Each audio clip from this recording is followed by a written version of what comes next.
Juan 18, versículos del 1 al 18, y dice así la palabra del Señor.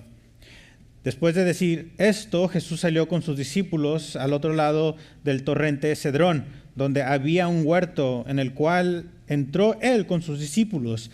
También Judas, el que lo iba a entregar, conocía el lugar, porque Jesús se había reunido ahí muchas veces con sus discípulos. Entonces Judas, tomando una tropa romana y varios guardias de los principales sacerdotes y de los fariseos, fue allá con linternas, antorchas y armas. Jesús, sabiendo todo lo que iba a sobrevenir, salió y les dijo: ¿a quién buscan? A Jesús el Nazareo, le respondieron.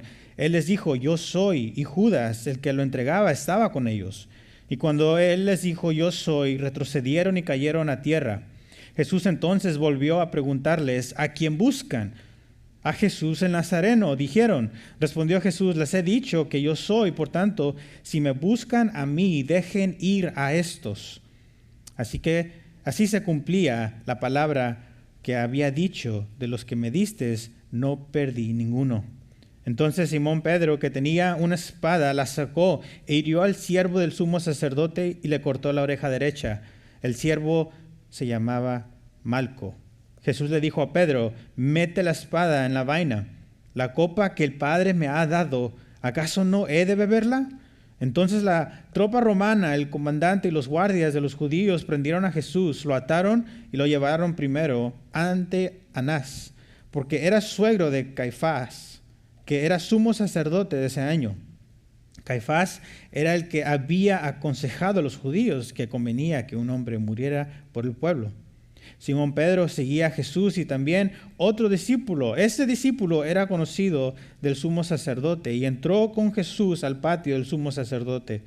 Pero Pedro estaba fuera, a la puerta. Así que el otro discípulo, que era conocido del sumo sacerdote, salió y habló a la portera e hizo entrar a Pedro. Entonces la criada que cuidaba la puerta dijo a Pedro: ¿no eres tú también uno de los discípulos de este hombre? No lo soy, dijo él.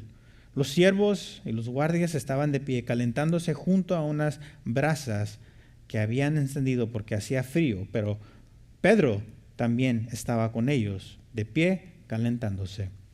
Esto es la palabra del Señor. Iglesia, pueden tomar su asiento. Quisiera comenzar con una pregunta. ¿Cuántos de nosotros correríamos hacia el peligro, o sea, algo catastrófico, cuando algo malo pasa?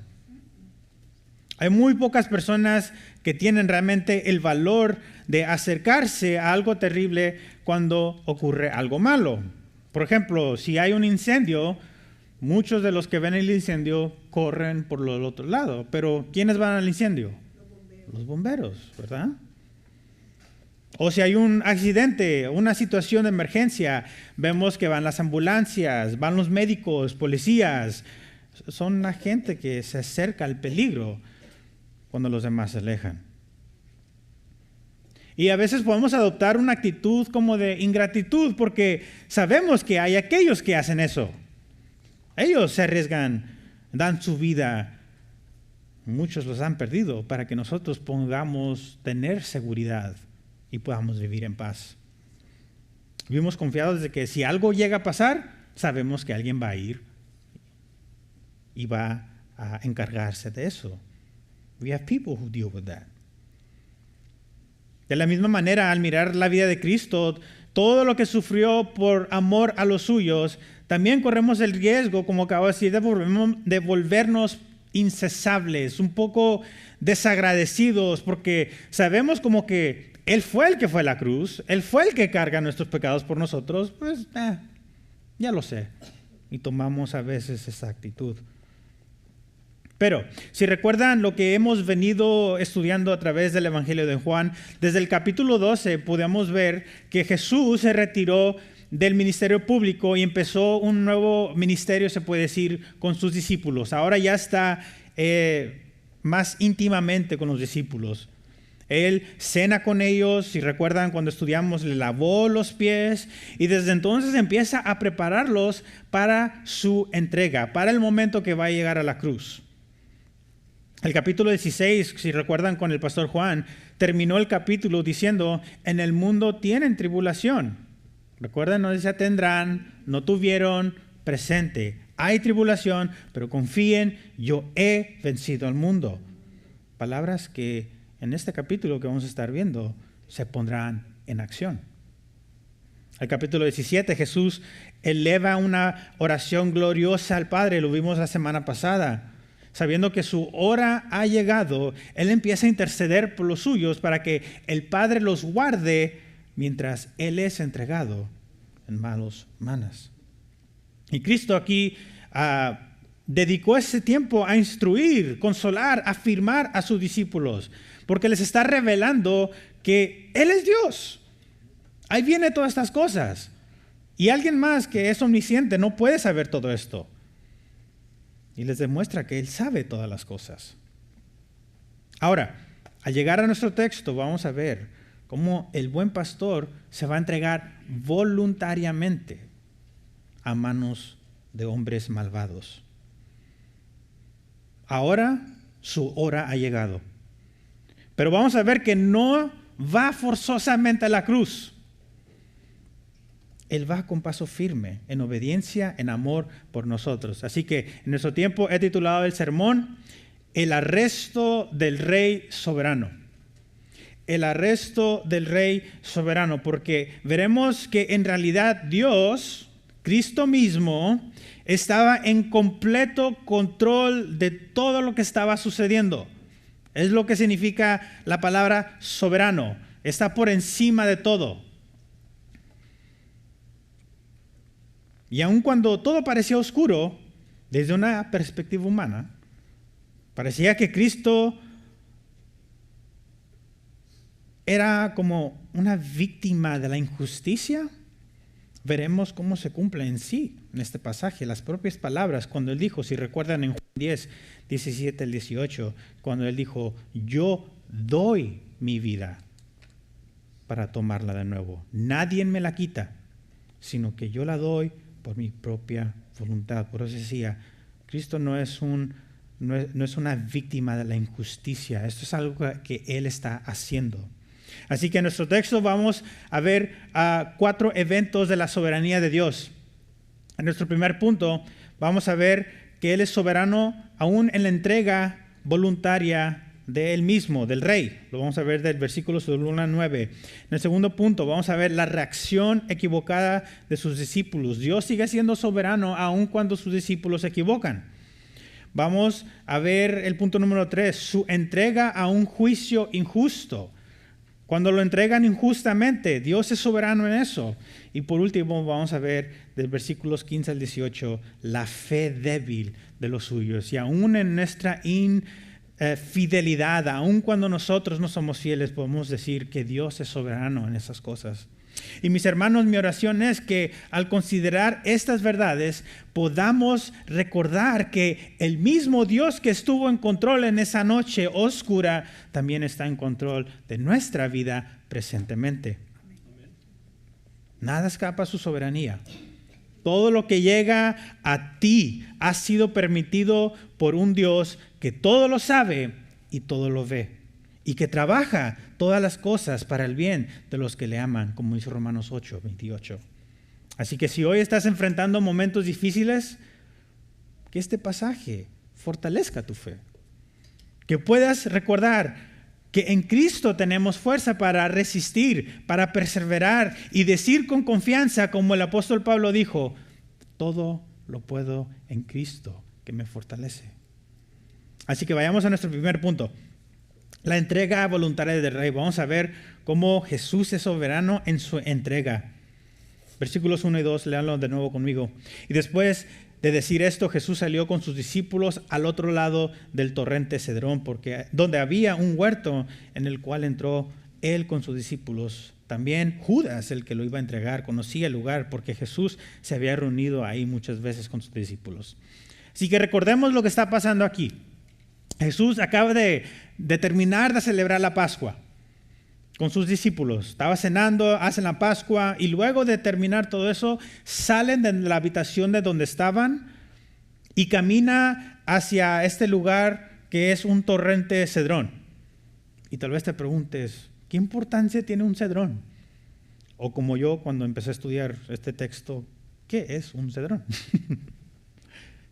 Bueno, el torrente Cedrón era un valle que estaba al lado este de Jerusalén. Así que tiene el Jerusalén acá, hay un valle, y en medio de ese valle corría un arroyo, había como un pedazo donde podía correr un arroyo, y en ese arroyo es donde corría la sangre de todos los animales que estaban siendo sacrificados del templo.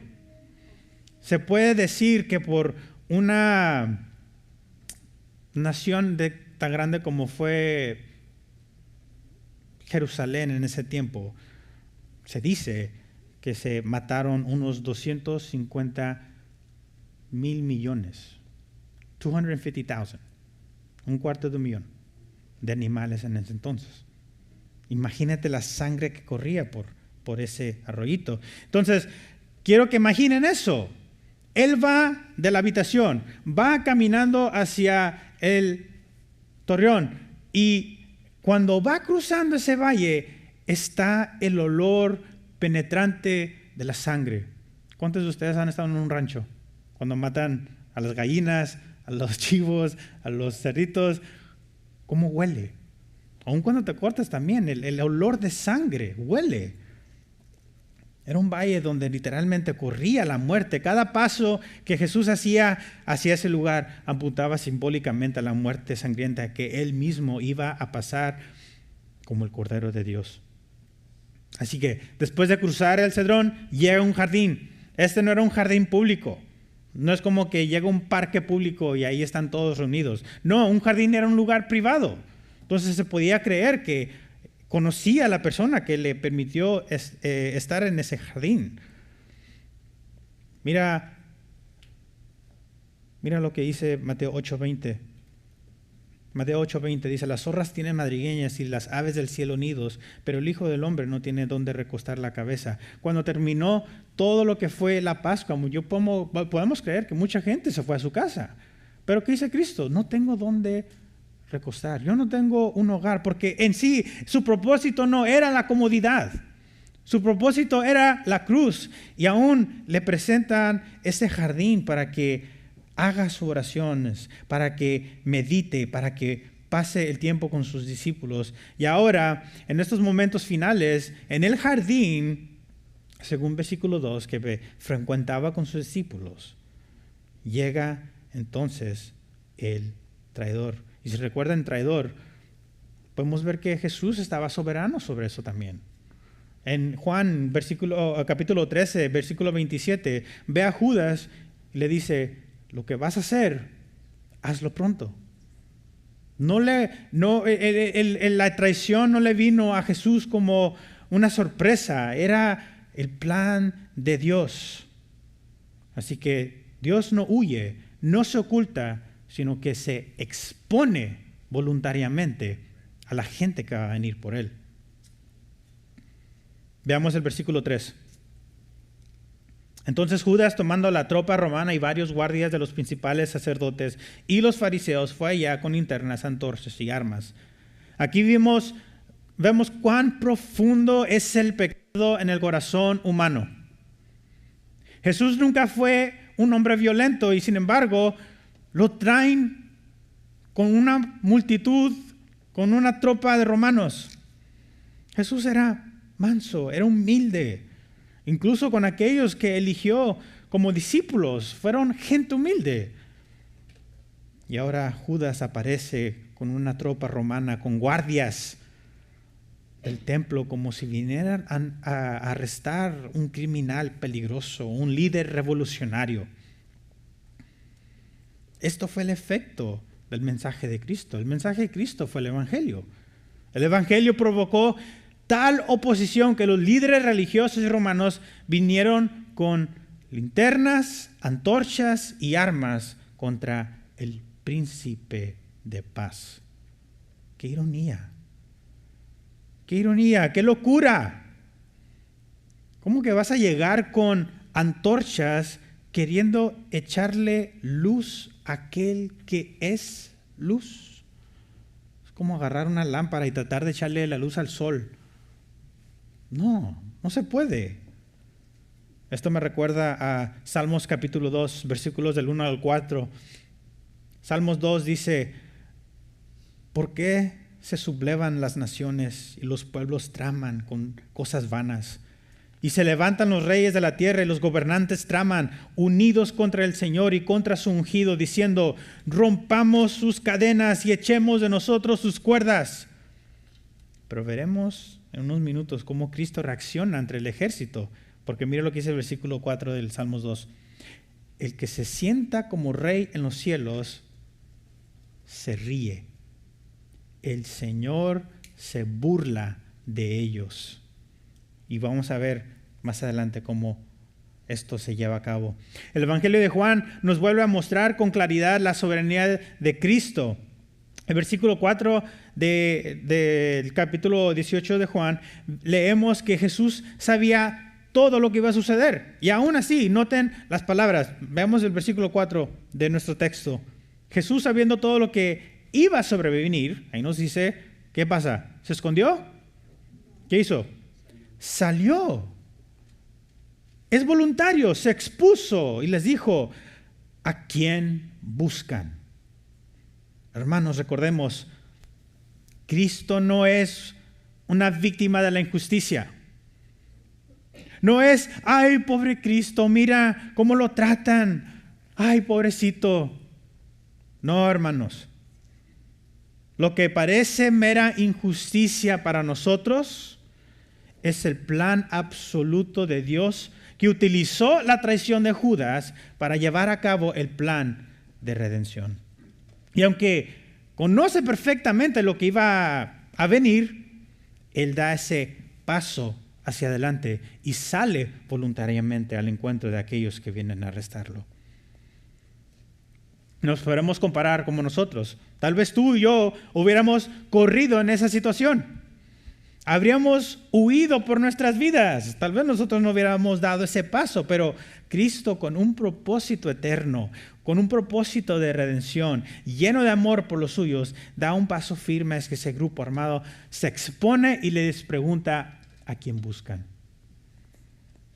Ahora, estamos hablando de soberanía, estamos hablando de que Dios sabe todo. Y si Jesús sabe todo, entonces ¿por qué pregunta a quién buscan? ¿Qué no lo sabe? Bueno, como dijimos, sabemos que Cristo es omnisciente. A Él no le falta información. Pero a lo largo de la Escritura vemos cómo Dios muchas veces hace preguntas, no porque Él necesite respuestas, sino porque es para invitar a la persona a confesar, para traerlo más hacia Él, para revelar lo que hay en nuestros corazones. Por ejemplo, cuando vemos a Dios en el huerto de Edén, Adán peca, se esconde. Dios dice: Adán, ¿dónde estás? No fue porque no supo su ubicación, pero fue una invitación para que Adán saliera y dijera: perdón, hice esto. Entonces, la misma pregunta que hace Jesús: ¿a quién buscas?, la podemos aplicar para nosotros hoy en día. Iglesia, ¿a quién buscas? ¿Vienes a la iglesia para realmente buscar de Dios o para cumplir un requisito cristiano? ¿Viene a la iglesia? Check. ¿Leí mi Biblia? Check. ¿Buscas la luz de vida realmente o aparentas? O cuando nadie te ve, en la profundidad de tu corazón deseas más la oscuridad. Y yo fui uno de esos por muchos años, que estuve aquí arriba en otras iglesias tocando, pero sabía: en cuanto llegue a la casa ya sé qué voy a hacer. En cuanto me aleje de esta gente, yo sé qué voy a hacer.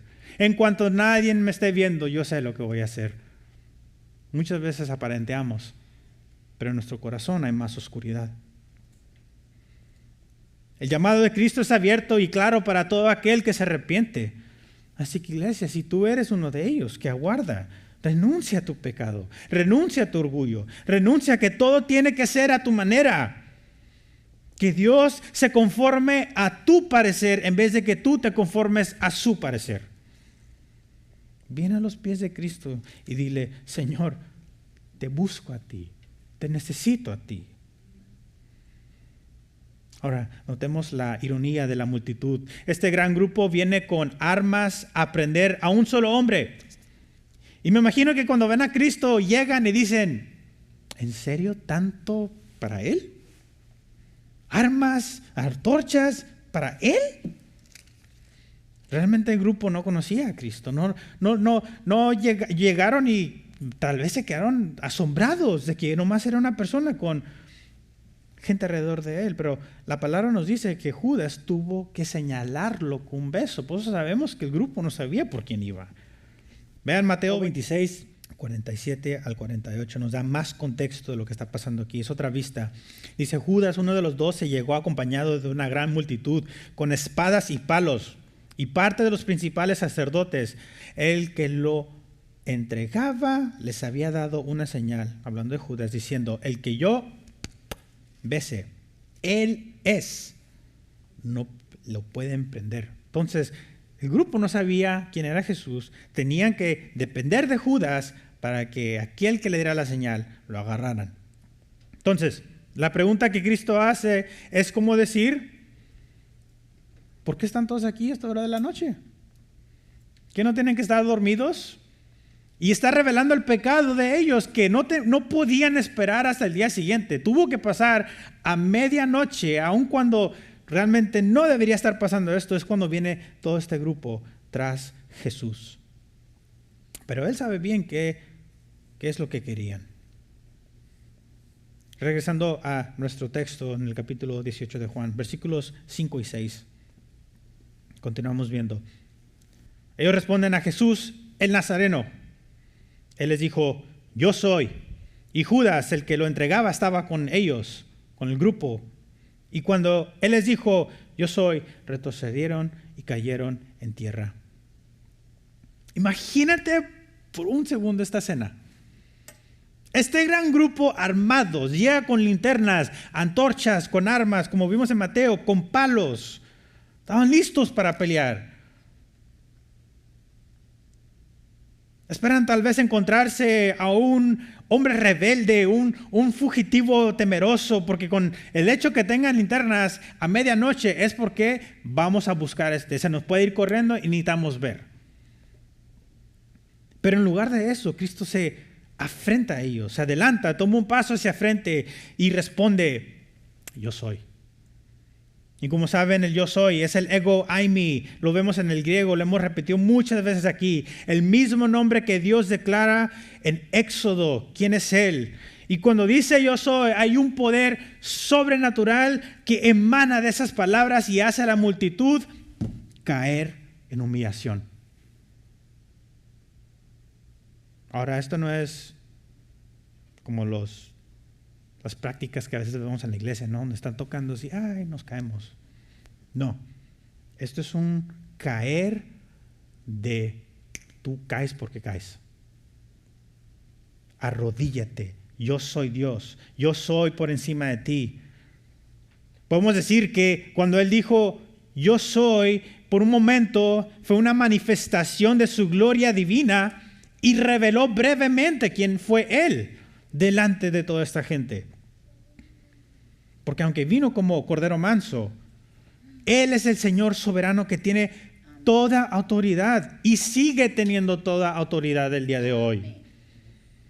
Entonces, con tan solo una palabra, Él muestra que Él no es arrestado a las fuerzas, sino que se entrega por su propia voluntad. La caída de la multitud fue una señal clara que nadie le quita la vida. Él la entrega. Y lo vimos en Juan capítulo 10, versículo 18. ¿Recuerdan lo que leímos en Salmos 2, versículo 4? ¿Recuerdan que decía, el que se sienta como rey en los cielos se ríe? El Señor se burla de ellos. Ellos vienen con armas, vienen con un ejército numeroso. Y Él dice, yo soy, todos caen. El Señor se ríe cuando la gente trama contra Él. Y aun cuando tienen la oportunidad de irse, todos están ahí en el piso. No lo hace. Él permanece porque el propósito no es escapar de lo peligroso, sino obedecer al Padre hasta el final, cumplir con la redención prometida desde la fundación del mundo. Ahora, continuamos en nuestro versículo 7. Mira lo que dice. Jesús entonces volvió a preguntarles, ¿a quién buscan? Y ellos responden, a Jesús el Nazareno. ¿Qué había pasado estos hombres? Imagínense, se acaban de caer. Estaban parados, pum, están en tierra, pum, se levantan otra vez. Uno tal vez hubiera dicho, ¿sabes qué? Mejor vámonos de aquí. No, aquí hay algo diferente. ¿Cuántas veces no les ha pasado que están en un cuarto oscuro y de repente se escucha que algo se cae? ¡Pum! Y ay, no, ya, me voy. Pero aquí esta gente acaban de experimentar la manifestación, el poder de Dios entre sus ojos y se vuelven a parar y como si nada hubieran pasado, Jesús le dice, ¿a quién buscas? Y ellos continúan en su pecado. A Jesús el Nazareno. Y si eso no es suficiente para demostrar que Cristo está en completo control de la situación, mira lo que dice versículos 8 y 9. Respondió Jesús, les he dicho, yo soy. Por tanto, si me buscan a mí, dejen ir a estos. Miren, aquí no, cuando dice yo soy otra vez, no pasa nada, siguen de pie. Versículos 9. Así se cumplía la palabra que había dicho, de los que me diste, no perdí ninguno. ¿En qué momento ves a una persona que está siendo buscada por una tropa o por un ejército armado, como fue en este caso? ¿En qué momento esa persona impone condiciones? Es ilógico. Pero solamente alguien, toda autoridad divina puede hacer eso. Realmente. El mismo Dios que estuvo en control durante esa noche oscura, reitero, es el mismo que hoy tiene absoluto control de todas las cosas. Y tal vez digas, pero el mundo es un caos. ¿Cómo puede Dios estar en control cuando todo se ve mal? Recuerda, cuando arrestaron a Jesús, todo parecía haber sido perdido para los discípulos. Sin embargo, lo que parecía el peor momento en realidad fue el despliegue perfecto del plan de Dios. No todo lo que consideramos nosotros bueno es lo que Dios debe hacer para demostrar que es bueno. Voy a repetir otra vez. No todo lo que tú consideras bueno es lo que debe de Dios hacer para demostrar que realmente es bueno. Su sabiduría sobrepasa la nuestra y su bondad se manifiesta incluso en el medio del dolor. Recuerda que Cristo ha estado preparando a sus discípulos durante todo su ministerio. Les habló de varias ocasiones de su muerte, de su entrega voluntaria de la cruz. Él les dijo, todas estas cosas van a pasar. Para que cuando realmente pasara, no se escandalizaran. Porque realmente si hubieran arrestado a los discípulos juntamente con Cristo, si los hubieran llevado a juicio, a humillación, probablemente la fe de sus discípulos hubieran colapsado. Mas Cristo no permitió eso. Él no permite que uno de sus hijos pase por algo tan fuerte que causaría que su fe colapsara. Vimos en la palabra, Él no pierde a ninguno de los suyos. Si tal vez hubieran agarrado a los discípulos, ellos hubieran pensado, me imagino, no hombre, ¿para qué seguimos al Mesías? Mira dónde nos ha llevado. Mejor hubiéramos estado sin Él. Pero Cristo no se olvidó de este pequeño rebaño que tenía junto a Él. Él sabía lo poco preparado que sus discípulos estaban para enfrentar el horno de fuego del juicio. Y por eso Él intercede, aun cuando Él está siendo perseguido por la gente, Él intercede por ellos y Él les dice, a mí llévanme, pero a estos déjalos en paz. Déjalos ir. Me gusta como J.C. Ryle, el pastor anglicano, lo explica. Dice, mientras el buen pastor fue arrestado, a las ovejas se le permitió huir sin sufrir daño. ¡Qué amor tan fiel! ¡Qué amor tan tierno! ¡Qué amor tan soberano tiene Cristo por los suyos! Aún en medio del caos, Él vela por ellos. Cristo los guarda y los persevera. En esta escena no es casualidad, porque el versículo 9 nos dice lo mismo que él dijo atrás en Juan capítulo 6, versículo 39. Es el cumplimiento exacto de, dice Juan 6, 39 y el versículo 9, de todo lo que él me ha dado, yo no pierda nada. Lo está diciendo, no los voy a perder. Están salvos. Y Cristo, a cumplir esta palabra en ese detalle tan específico, está dando seguridad de que toda la promesa se va a cumplir en su totalidad. Cristo no perderá ninguno de los suyos. No perdió ninguno de sus discípulos en ese entonces y tampoco va a perder ninguno de los suyos, aquel que tiene fe en Él hoy en día ni en el futuro. Su amor redentor no es general ni vago, es particular, es eficaz y es seguro. Si estás en Cristo y tienes fe en Él, Él te guardará hasta el final. Es la promesa. Y por eso no permitió que los discípulos tomaran la misma copa del sufrimiento que Cristo iba a tomar. Ahora, con esto quiero preguntarte, ¿te encuentras en un momento de gran dificultad? ¿Has vivido una vida tan pesada? ¿Has vivido una temporada donde le has dicho al Señor, Dios, esto es demasiado? Yo no puedo con esto. Esto es mucho para mí. Amados hermanos, en este relato, en esta parte de la Escritura, vemos un reflejo de cómo nuestro Señor Jesucristo sigue obrando y trabajando con su pueblo el día de hoy. Porque Él, como el soberano de todas las cosas, jamás permitirá que uno de sus redimidos sea probado más allá de lo que pueda soportar. ¿De que puede haber unos que pasen por más cosas? Claro. ¿Que puede haber otros que pasen por menos cosas? Claro. Pero cada prueba, cada aflicción, cada viento contrario que enfrentamos no está fuera de su control. Todo está bajo el gobierno de su sabiduría perfecta y de su amor eterno. Así que si estás pasando por algo, recobra ánimo en esta verdad. Cristo te ve. Cristo te da fuerzas en lo que estás pasando. No estás viviendo una vida de dificultad nomás porque sí. No estás viviendo algo difícil que no tiene propósito. No es como que Cristo está allá y te está diciendo, suerte. No. Cristo está juntamente contigo.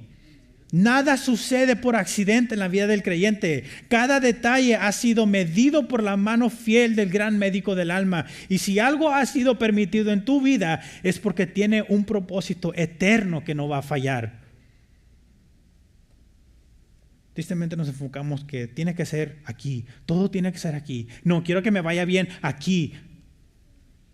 Pero iglesia, así como Cristo en el momento no fue la comodidad, nuestro propósito como cristianos no tiene que ser comodidad en este mundo. Cristo nos guarda no porque nosotros somos fuertes o constantes, sino porque Él mismo nos sostiene. No es nuestra fuerza, nuestro agarre a Él que nos preserva, sino que la firmeza de su mano que no nos deja ir. Recuerden, les reitero Juan 10:28, dice, nadie los arrebatará de mi mano. Esta es la gloriosa verdad de lo que llamamos la doctrina de la perseverancia de los santos, que aquellos que han sido comprados por la sangre de Cristo serán guardados hasta el final, no por mérito propio, no porque tú eres bueno, la gran cosa, sino por la gracia inquebrantable de Dios. Iglesia, estamos eternamente seguros en Cristo. Así que hermano, hermana, aún en la noche más oscura, cuando parezca que las olas te están ahogando, recuerda, el ojo del Señor está sobre ti. Su mano no se ha apartado y su propósito eterno jamás fallará. Y en tu dificultad, Él está junto a ti, dándote fuerzas. Con eso entramos a nuestro segundo punto. La reacción equivocada de sus discípulos. Vamos a ver cómo Dios es soberano, aun cuando los discípulos se equivocan. Veamos el versículo 10. Entonces Simón Pedro, que tenía una espada, la sacó e hirió al siervo del sumo sacerdote y le cortó la oreja derecha. El siervo se llamaba Malco. Me pregunto, ¿qué fue lo que llevó a Pedro a hacer lo que hizo? ¿Será que tal vez vio a Judas y se llenó de tanto odio, de tanto rencor, que tuvo que sacar la espada e ir contra él? Porque imagínense, Pedro y Judas formaban parte del mismo grupo. Eran hermanos, se puede decir, un grupo íntimo que Cristo hizo. Y tal vez Pedro lo ve y piensa, ¿tú eres el traidor? Judas, ¿cómo pudiste? Éramos hermanos, caminábamos juntos. ¿Tú? Pero curiosamente Pedro no ataca a Judas, sino que ataca a uno de los siervos del sumo sacerdote. Alguien del menos rango, no responsable por esa traición. Se puede decir casi cuando estás en el mal momento, en el mal tiempo. Ataca al más vulnerable del grupo. Podemos decir que Pedro comete un gran error al actuar con violencia. Pero ojo, no es que se le escape a Jesús lo que hizo Pedro. Así como Judas cometió el error de traicionarlo y a Jesús no le llegó de sorpresa la traición. No es la primera vez que vemos que Pedro mete la pata, por decirlo así. Miren Mateo 16, vamos a ver una de las veces que Jesús lo reprende. Mateo 16, versículos 21 a 23. Dice, desde entonces Jesucristo comenzó a declarar a sus discípulos que iba a ir a Jerusalén y sufrir muchas cosas de parte de los ancianos, de los principales sacerdotes y de los escribas y ser muerto. Aquí vemos, ¿no?, que Jesús ya le está antemano diciéndole todas estas cosas y resucitar al tercer día. Versículo 22, tomando parte a Jesús, Pedro le reprendió, no lo permitas, Dios, Señor, eso nunca te acontecerá. Pero volviendo él, dijo a Pedro, quítate delante de mí, Satanás. Me eres piedra de tropiezo porque no estás pensando en las cosas de Dios, sino que en las cosas del hombre. Aquí vemos un instante donde Pedro metió la patita. Juan capítulo 13, cuando vieron, si se recuerdan que hablamos cuando Jesús le lava los pies, ¿quién fue el primero que objeta? Fue Pedro. Y él le dice, ¿tú me vas a lavar los pies a mí? Jamás me los lavarás. Jesús lo reprende y otra vez, ay no, entonces lávame todo, Señor. Hermanos, hoy en día hay muchos como Pedro, cristianos sinceros, pero impulsivos, que creen hacer lo correcto, pero actúan sin discernimiento.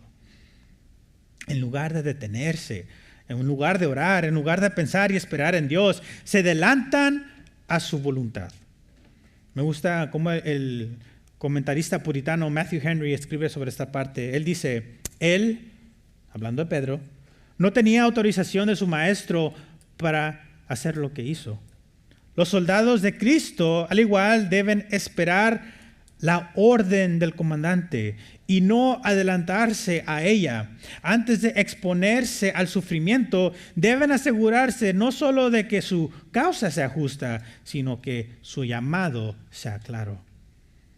¿Cuántas veces no nos metemos en problemas porque nos precipitamos por muchas cosas, no? Así que Dios nos conceda la sabiduría para esperar en Él y solo dar un paso cuando su palabra lo ordene. Y sin embargo, esta acción impetuosa de Pedro no fue inútil porque Cristo, en su misericordia, en su soberanía, usó este momento para realizar un milagro más. Lucas 22, 51 nos dice que cuando le cortó la oreja, Cristo la restauró, la sanó, le dio una oreja nueva a este siervo. Así que la soberanía de Dios es tan precisa que aún el movimiento de esa espada fue controlada por Dios, porque muy fácilmente pudo haber ido al medio de la cabeza, muy fácilmente pudo haber matado a ese siervo, pero no, solamente le cortó una oreja. Pedro quería defender a Jesús, pero en sus fuerzas solo puso en riesgo a todos. Y si Jesús no hubiera intervenido en este acto, pudo haber provocado una pelea, incluso varios discípulos hubieran muerto. Y es lo irónico porque acababa Cristo de derribar a todos con una palabra. Acababa de decir Cristo, déjalos ir en libertad. ¿Y qué hace Pedro? Saca una espada. Y en el versículo 11 vemos que de nuevo vuelve a reprender Pedro. Jesús le dijo a Pedro, mete la espada en la vaina, la copa que el Padre me ha dado, ¿acaso no he de beberla? De todas formas, ¿te estás poniendo en medio de mi propósito y Dios? ¿Tú vas a tomar la copa por mí, Pedro?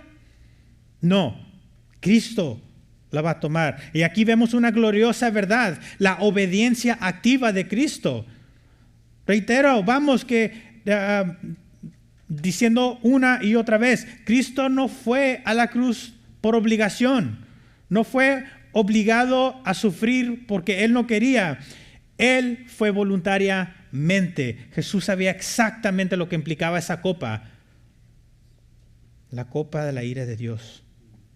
Pero Él la tomó para que tú y yo pudiéramos beber la copa de salvación, la copa de consuelo y la copa de bendición. Ahora, iglesia, a ver nuestro Salvador en esta escena, recordemos que su obediencia voluntaria y perfecta fue el camino por el cual tú y yo fuimos reconciliados con Dios.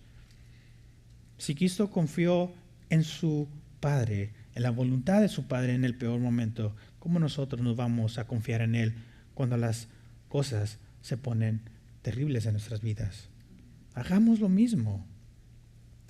Ahora, nuestro tercer punto. Vamos a ver su entrega. Su entrega a un juicio injusto. Lo vamos a ver del 12 al 14. Miremos los versículos 12 al 14. Entonces la tropa romana y el comandante y los guardias de los judíos prendieron a Jesús y lo ataron. Y lo llevaron primero ante Anás porque era suegro de Caifás, que era sumo sacerdote de ese año. Caifás era el que había aconsejado a los judíos que convenía que un hombre muera por el pueblo. ¿Cuántas veces habíamos leído en los evangelios que quisieron estos hombres arrestar a Cristo?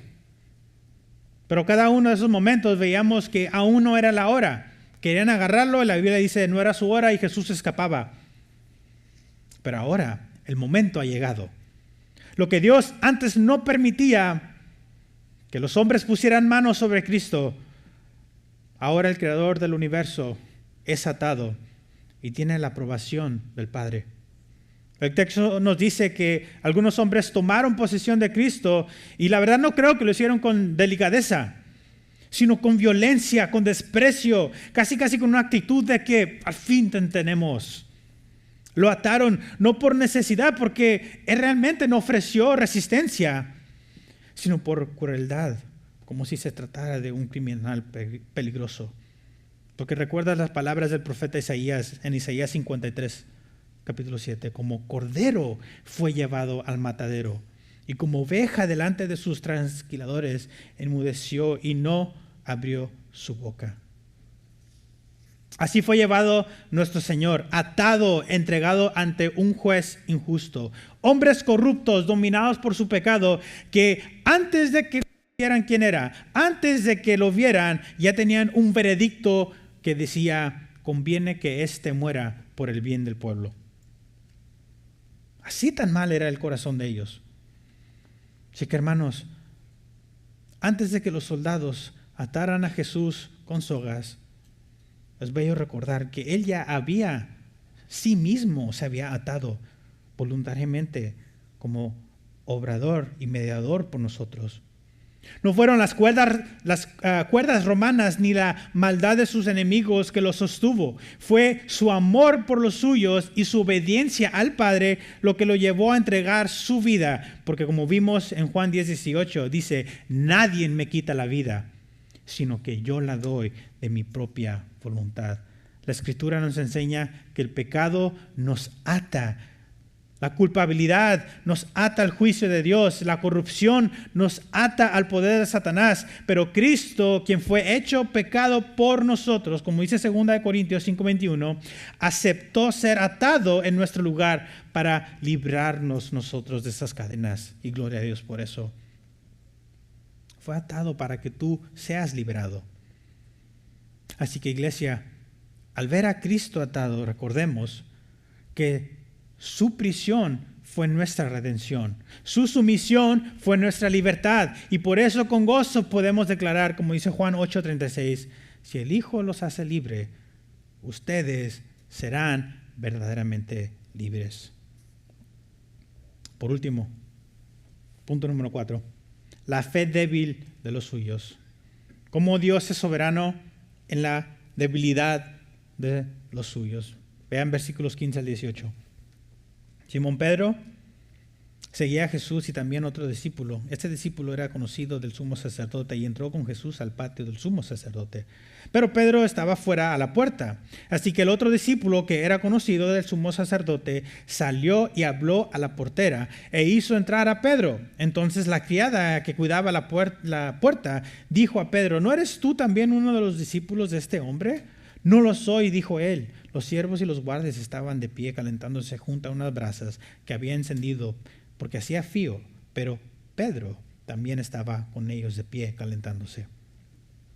Para terminar, hemos visto la soberanía de Dios cuando Cristo se entrega voluntariamente al ser arrestado. Incluso cuando Pedro actuó contrario a la voluntad del Señor, Dios seguía siendo soberano. También vimos la soberanía de Dios cuando Jesús se dejó llevar ante un juicio completamente injusto. Pero ahora quiero que veamos cómo reacciona Pedro cuando ya no está frente a su maestro ni rodeado por otros discípulos. ¿Será que Dios sigue siendo soberano incluso cuando nuestra debilidad es fuerte e incluso cuando tenemos incredulidad? Antes vimos a un Pedro impulsivo, valiente, sacando la espada y listo para pelear. El grupo armado no lo intimidó. Y después de ver a Cristo derribar a todos con su palabra, uno pensaría que Pedro jamás dudaría de su lealtad. Y hasta él incluso dijo, no, yo te seguiré hasta la muerte. Pero ahora, cuando está solo, lejos del calor de la comunidad que él tenía, cuando nadie más lo está observando, y nadie más puede decir, a ver, Pedro, demuéstrame quién eres. Pedro quiebra. Una simple pregunta bastó para hacerlo tropezar. Analicemos esa pregunta, versículo 17. Esta sierva le pregunta, ¿no eres tú también uno de los discípulos de este hombre? Noten, no fue un tribunal, no fue un centurión, no fue un oficial, fue una criada. Alguien cuya voz ni siquiera tenía autoridad. Y su pregunta no fue acusación, no dijo, tú eres. ¿No eres tú? Fue una simple curiosidad. Quizás por la forma en que Pedro hablaba, quizás cómo se comportaba, cómo se miraba. Pero sin embargo, Pedro cede. Qué frágil es nuestro corazón, qué frágil es nuestra lealtad a nuestro Señor. Porque no fue el filo de la espada que lo hizo ceder. No fue porque lo amenazaron a muerte que él negó a Cristo. Fue una mirada, fue una pregunta. Fue porque él deseó preservar realmente su imagen. No quería ser descubierto. Y no solo cayó por poco, sino que fue una caída repentina. Esta fue la primera de las primeras veces que Pedro negó. Que él dijo, no lo soy, con firmeza. No hubo en él valentía para decir, sí, soy uno de sus discípulos y es mi honor ser su discípulo. Pero tampoco hubo en él sabiduría para tal vez quedarse callado y no decir nada. Fue impulso de miedo y su miedo lo llevó a mentir. Y no termina ahí. El texto nos dice que Pedro después se juntó al fuego calentándose con los enemigos del Señor. No fue ¿cómo se dice la expresión? O sea, fue peor, más bien, el hecho de que negó a Cristo y aún así se junta con sus enemigos. Los mismos enemigos que pronto golpearían al Señor, se burlan del Señor, que tramaban de matarlo. Pedro, aquel que supuestamente prometió morir por Cristo, ahora se calienta y casi se puede decir que convive con los malvados. ¿Te puedes imaginar tal vez las blasfemias que estos soldados estaban hablando? ¿Puedes imaginarte las cosas que han dicho de Jesús? alrededor de esa fogata y él, para no querer delatar que fue un discípulo, callado. Aquí estoy. ¿Sabes qué? Me voy a aparentar. Sí, yo me acuerdo. Burlándose también. Tal vez participando para que no lo reconocieran. Hermanos, antes de juzgar a Pedro, porque es muy fácil ver aquí a Pedro y decir, ¡ja! Pedro, le fallaste. Pedro, ¿cómo pudiste?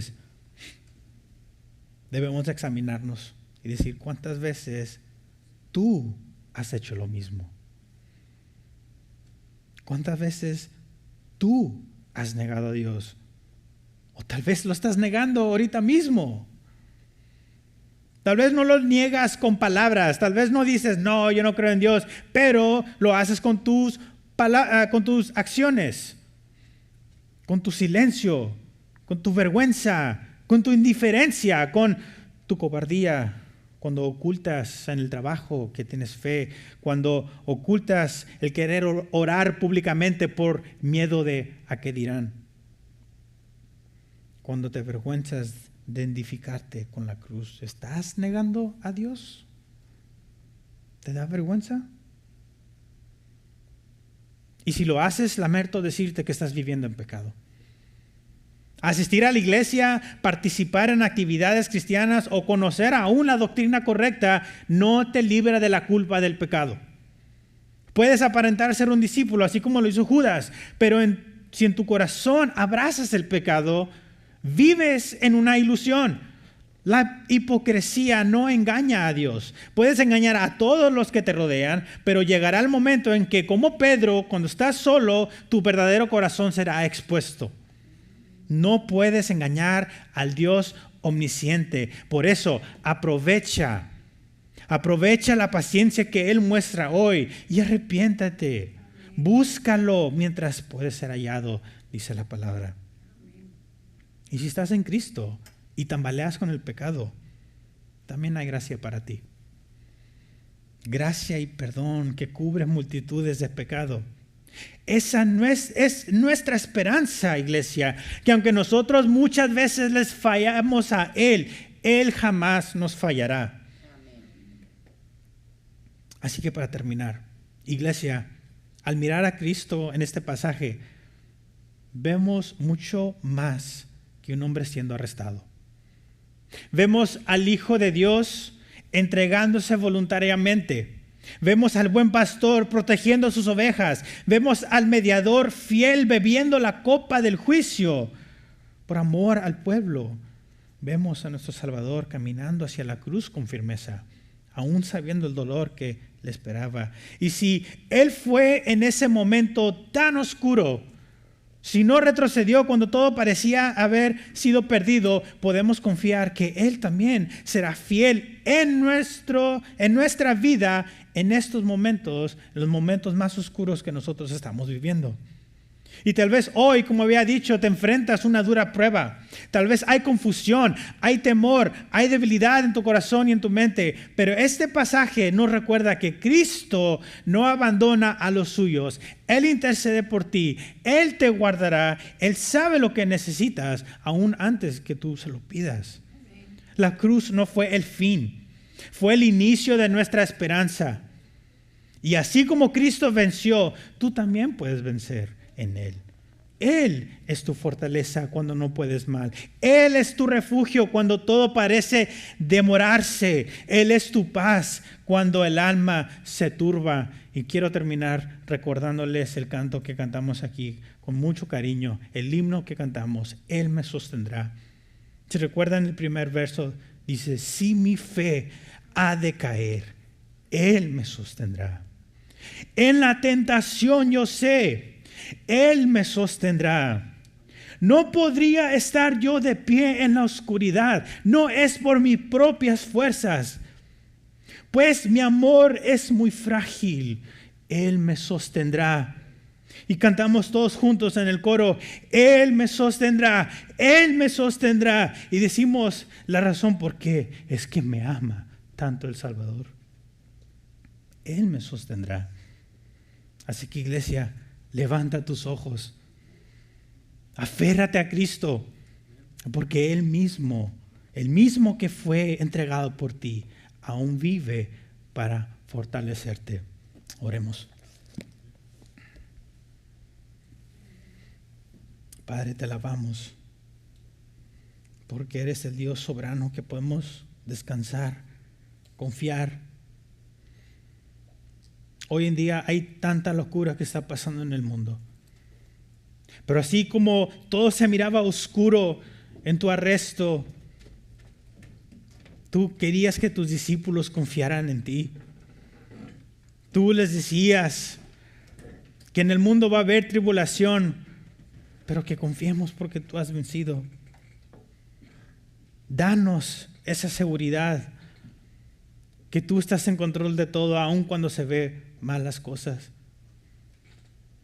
Padre, que aquel que ahorita esté pasando por alguna dificultad, mi Dios, te pido que tu Espíritu Santo puedas darle como un aire de frescura, darles más fuerza, darles ánimo para saber que todo está aprobado por tu mano. Padre, yo me acuerdo la vez que yo pasé por la dificultad más fuerte en mi vida. Y tú fuiste el que me alentaste, mi Dios. Así que pido por aquellos que están pasando por lo mismo. Así como cuidaste de tus discípulos a no caer en una tentación más allá que perdieran la fe, cuida de mis hermanos, mi Dios. Y que a través de todo esto puedan un día voltear atrás y decir, gloria a tu nombre por lo que me hiciste pasar. Porque ahora soy más fuerte, ahora creo más en ti, ahora soy más pegado a ti, mi Dios, que nunca. Y como dice Romanos 8:28, que todo lo que tú haces es para nuestro bien. Ayúdanos a descansar en tu palabra, mi Dios. Recibe la honra y la gloria a ti. En el nombre de Jesús. Amén.